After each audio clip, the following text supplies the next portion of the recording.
This video is for business leaders who want to improve their organizational health, culture, and bottom line. This is Crush It Club 190, Watch the Advantage book review. To anybody returning to watch the Clone series, I'm going to continue that on Monday, so watch out for it then, because book reviews are much easier to do top of mind immediately after having finished the book. So now back to the advantage. I found this gem in the Audible Plus library. That's where I basically consume all my books, is on Audible, because I can listen to them. That's not a promotion. I'm not affiliated, by the way. It's just the truth. So I listen basically exclusively to educational books across many topics like business and science and neuroscience and success. Many others, but those in particular. And this book is from the author of Death by Meeting and 5 Dysfunctions of a Team, Patrick Lencioni. I hope I'm saying that right.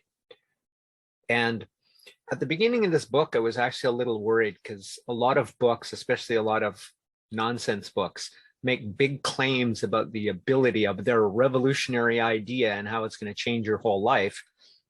So he made some pretty big claims, but I held on long enough to find out he actually knew what he was talking about. I was worried I had actually fallen into a tunnel of pseudoscientific crap, which makes up a lot of even business books these days, unfortunately, popular ones.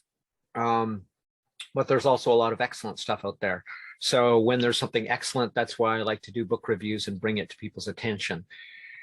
So I held on long enough to learn that he actually knows what he's talking about, and in fact is very down to earth. So I really like that about this. It reminded me, and he talks and refers to Jim Collins a fair bit in this book, though that's not the center of it. He's definitely inspired by or motivated by a lot of the practices that Jim Collins talks about. So everything he said, and this is what I liked especially, was down to earth yet aligned with the hundreds of books I've read on business and success psychology.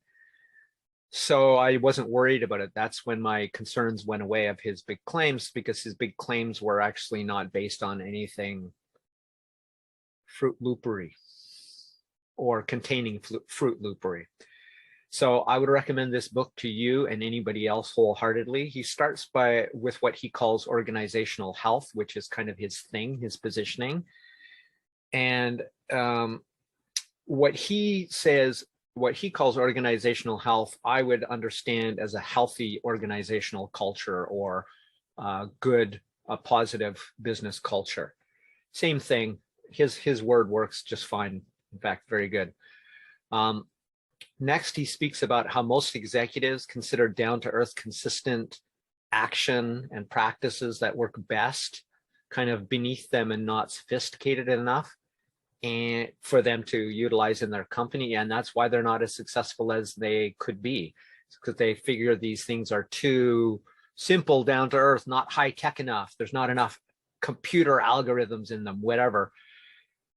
And the irony is a lot of the really down-to-earth stuff is really solidly grounded in the science. And a lot of the high-tech stuff is, I'll use high-tech with quotes here. A lot of the high-tech stuff is based mostly on hype and social media marketing rather than science. So I'm just going to sort of go through, fly over the different things. And he talks about 4 disciplines. And discipline 1 is build a cohesive leadership team. That means the leadership team doesn't necessarily have to agree, but they have to, even if they do so, and I'll refer to this later, disagree and commit. So they have to own it, and the leadership team has to be on the same page, or you're basically screwed from the start. The second discipline is create clarity by defining answers to 6 critical questions, which I will also cover briefly in this video. The next one is to over-communicate clarity repeatedly, and consistently. That is, you can't tell them once. You see that all the time in organizations. They have that plaque on the wall that everybody basically laughs at because everybody knows it's not real, because it's not being consistently reinforced, which brings me to the 4th discipline, which is reinforce clarity. everywhere in everything. So not only what they say, but what they do, their policies across department heads, you get the same message. So you get everybody swimming in the same direction, as it were. So the next part is defining a leadership team. And this is a quote out of the book by the looks of it: a small group of people who are collectively responsible for achieving a common objective for their organization. Yes, this is the direct quote of what he means by a leadership team. And he differentiates it from what he calls working groups, because it's his big thing is that everybody has to be aligned and then acting on that alignment. So then we go into the behaviors, and I believe there's 6 of them. There's 5 behaviors. And the first one is building trust, and that is vulnerability-based trust. And this is within the leadership team, saying, instead of pretending to be something, instead of politicking, instead of hiding your mistakes, you admit your mistakes, you say you don't know, you say you're frustrated. You literally, and especially the CEO, goes first and says, I'm having trouble here. I'm afraid to do this. I don't know what I'm doing. That kind of trust is fundamental, and without that, everything else is not going to work. Behavior 2 is mastering conflict, and this is what he calls productive ideological conflict, to find the best possible answer. This would mean then, if in my leadership team, I'm the CEO and somebody says to me, Tim, you don't know what you're talking about, and here's why. Not to be a jerk, not because they're being pathetic or jealous, but because they have information I do not have. So mastering positive, constructive conflict and disagreement, let's call it a la Ray Dalio's principles. Okay, the next one is behavior 3, which is achieving commitment. Achieving commitments. And then this is from Intel, and it is to disagree and commit. It's like, I completely disagree with what you're saying, but I will commit to supporting it once we leave this meeting. So that when you come to a commitment, when you come to not necessarily a mutual agreement, which he says are oftentimes counterproductive, that you come to an agreement and then commit, even if you disagree, you commit to taking the action consistently for the time being, for the time until that policy changes. So then the behavior 4 is embracing accountability. Now, this is pure accountability over leader accountability. And this is towards those commitments we've talked about. And this makes sense. It's like literally the person beside you, no matter what their rank, has the ability, the freedom, and the social safety to tell you, okay, what you're doing, or the decision you seem to be making, or the action you're taking is not in alignment with our 6 answered questions.